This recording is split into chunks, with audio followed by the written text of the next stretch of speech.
Assalamualaikum warahmatullahi wabarakatuh. Perkenalkan, nama saya Umrotan Mambula Soleha dengan NIM akhir 74. Saya di sini akan menjelaskan tentang perceraian di Desa Kesambirampa. Yang pertama, pendahuluan yaitu profil desa. Desa Kesambirampa merupakan salah satu desa di Kecamatan Kabongan, Kabupaten Situbondo. Lokasinya sangat strategis karena dilalui oleh jalan nasional atau jalan pantura.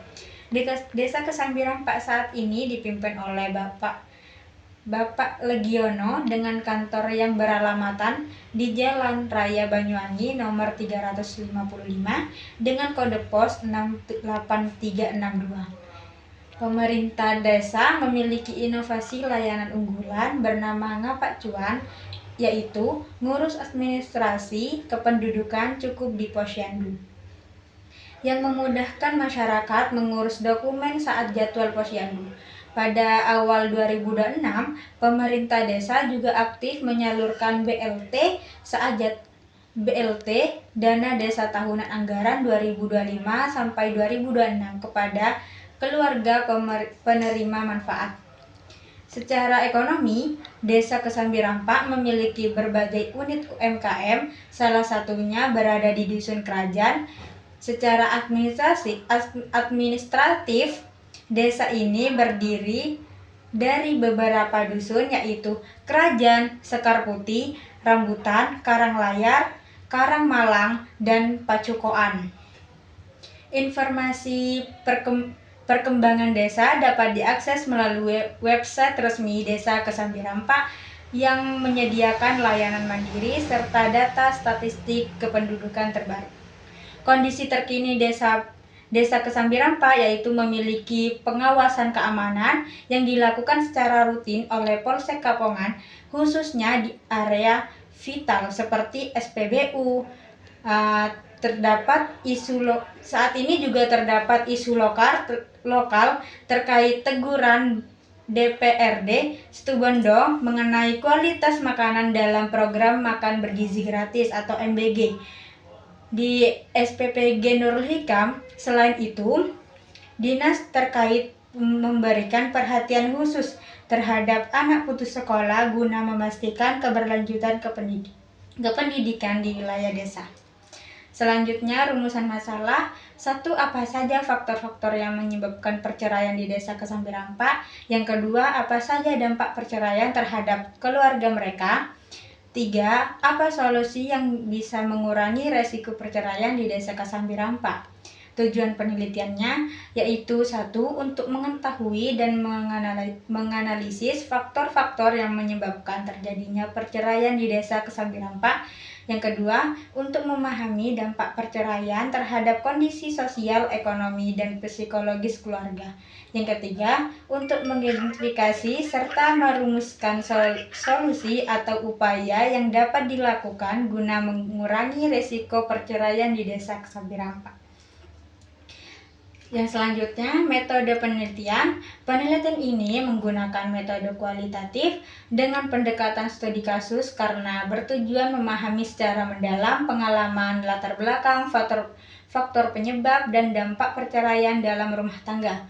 Data dikumpulkan melalui wawancara langsung dengan narasumber di Desa Kesambirampa yang merupakan mantan istri yang pernah bercerai, sehingga mereka dapat menceritakan pengalaman secara bebas dan menyeluruh. Selain wawancara, digunakan juga dokumentasi sebagai data pendukung. Teknik analisis data yang dilakukan melalui 3 tahap, yaitu reduksi data atau menyaring informasi penting. Yang kedua, penyajian data atau menyusun hasil temuan. Yang ketiga, penarikan kesimpulan untuk menentukan faktor dominan penyebab perceraian. Yang selanjutnya, pembahasan perceraian sendiri adalah putusnya ikatan pernikahan melalui talak suami atau keputusan agama. Ada beberapa faktor menyebabkan terjadinya perceraian, yaitu yang pertama, faktor ekonomi. Yang kedua, faktor pernikahan dini atau perjodohan. Yang ketiga, perselingkuhan. Dan yang keempat, kekerasan dalam rumah tangga atau KDRT. Yang pertama, faktor ekonomi. Ketidakmampuan suami untuk memenuhi nafkah istri dan anak sering kali memicu pertengkaran dalam rumah tangga. Seperti yang disampaikan oleh Ibu Asmiati dalam wawancara, ia kerap dituduh berhutang, dianggap boros oleh suaminya karena penghasilan yang terbatas tidak mencukupi kebutuhan sehari-hari.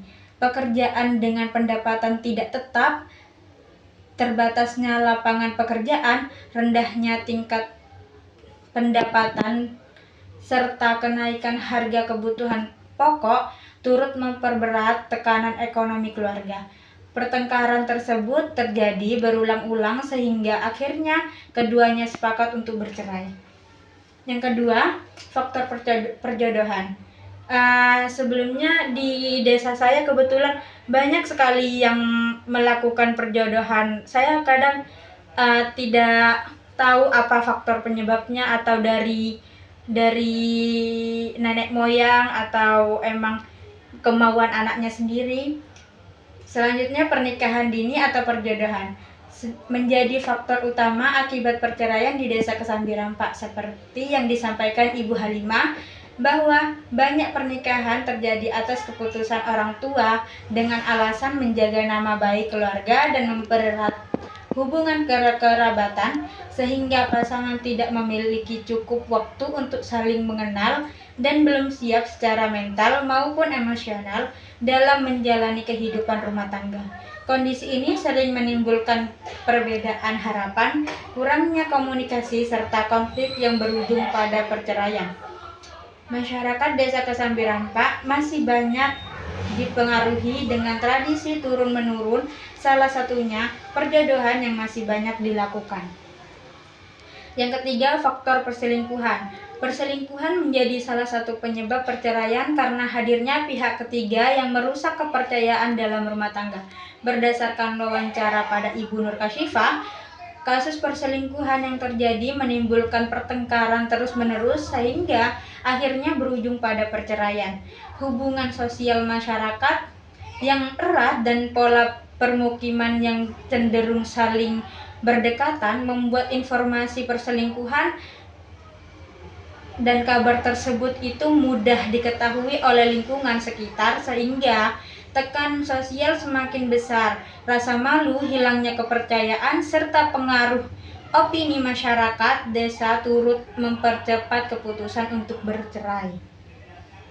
Yang keempat, KDRT. KDRT sendiri itu juga memiliki faktor penting dalam perceraian. Berdasarkan wawancara dari Ibu Amalia, yang awalnya pertengkaran dipicu oleh masalah ekonomi dan kecemburuan yang membuat berkembang menjadi bentakan, ucapan kasar, hingga tindakan kekerasan, narasumber mendapat dukungan besar dari keluarga dan tetangga dalam membantu mengambil keputusan untuk berpisah. Solidaritas sosial masyarakat desa menjadi pendukung bagi narasumber untuk keluar dari hubungan yang tidak sehat. Dampak perceraian sendiri, perceraian merupakan krisis dalam keluarga yang menimbulkan perubahan besar pada struktur dan fungsi keluarga. Perpisahan tidak hanya memutus hubungan suami istri, tetapi juga mengubah sistem keluarga secara keseluruhan, termasuk pembagian peran dan tanggung jawab. Setelah perceraian, salah satu orang tua, seringkali ibu, harus menjalani peran ganda sebagai pencari nafkah sekaligus pengasuh utama anak. Dari segi ekonomi, perceraian sering menyebabkan kondisi keuangan keluarga menjadi tidak stabil karena penghasilan yang sebelumnya ditanggung bersama kini harus dipenuhi oleh satu pihak. Hal ini dapat mempengaruhi pemenuhan kebutuhan ekonomi tersebut, kebutuhan dasar anak seperti pendidikan, kesehatan, dan kebutuhan sosial lainnya. Tekanan ekonomi tersebut berpotensi menambah stres dalam keluarga dan memengaruhi hubungan antara orang tua dan anak apabila tidak dikelola dengan baik. Dampak yang paling terlihat terdapat pada kondisi psikologis anak. Ya, anak yang mengalami perceraian, orang tua cenderung merasakan kesedihan, kehilangan, kekecewaan, kemarahan, bahkan rasa bersalah. Pada usia anak-anak, mereka sering belum mampu memahami alasan perceraian secara matang sehingga muncul rasa bingung dan tidak aman. Pada usia remaja, dampak bisa terlihat melalui perubahan perilaku seperti menarik diri, mudah marah, atau kurang fokus pada kegiatan positif.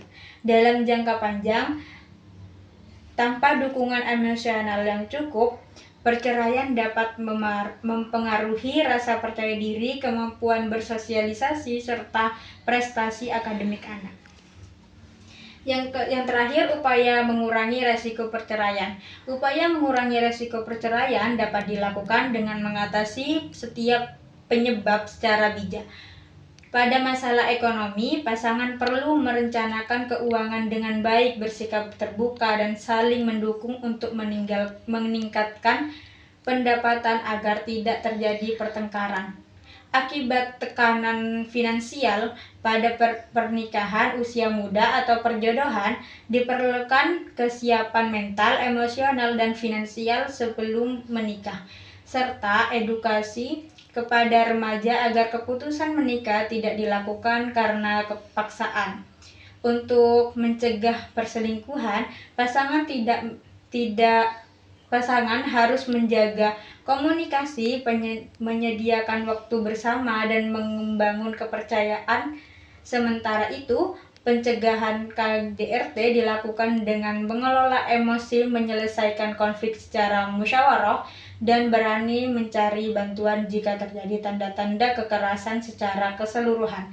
Perceraian dapat diminimalkan melalui komunikasi yang sehat, komitmen yang kuat, dan perencanaan hidup yang matang. Kesimpulannya, berdasarkan hasil wawancara dan analisis saya, perceraian terjadi karena banyak masalah dalam rumah tangga, seperti masalah ekonomi, perselingkuhan, kurangnya komunikasi, pernikahan usia muda atau perjodohan, serta KDRT. Masalah-masalah tersebut muncul karena pasangan belum siap secara mental, emosional, dan keuangan dalam menjalani pernikahan. Ketika konflik tidak diselesaikan dengan baik dan komunikasi tidak berjalan lancar, pertengkaran terus terjadi hingga akhirnya perceraian menjadi pilihan terakhir karena hubungan sudah tidak lagi harmonis dan nyaman.